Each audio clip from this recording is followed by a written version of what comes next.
আসসালামু আলাইকুম সবাইকে, আশা করি সবাই ভালো আছেন। আজকে হচ্ছে আমরা এসসিআর টেস্টিং শিখবো। এসসিআর টেস্টিং করার জন্য আমাদের সিলেক্টিং নবটাকে X1 মোডে নিয়ে আসতে হবে। X1 মোডে নিয়ে আসলাম। এখানে তিনটা প্রান্ত আছে, অ্যানোড, ক্যাথোড আর গেট।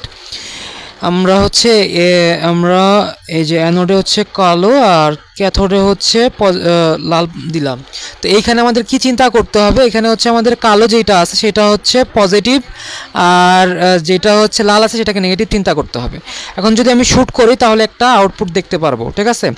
রো রেজিস্ট্যান্স দেখাচ্ছে। এখন যদি আমি অ্যানোডকে সরাই গেটের মধ্যে দিই তাহলে এটা মাঝারি মানের বা 10-এ দেখাচ্ছে, তাই না? এখন আমরা যদি আর গেটে হচ্ছে পজিটিভ সাপ্লাই দিয়ে হচ্ছে এসসিআরকে অন করতে হয়, নেগেটিভ সাপ্লাই দিলে এটা অফ হয়ে যায়। তো আমরা যদি নেগেটিভ সাপ্লাইটা দিই তাহলে কী হয় সেটা একটু দেখি। নেগেটিভ সাপ্লাই দিলে এই যে শ্যুট করতেছি, কোনো আউটপুট নাই।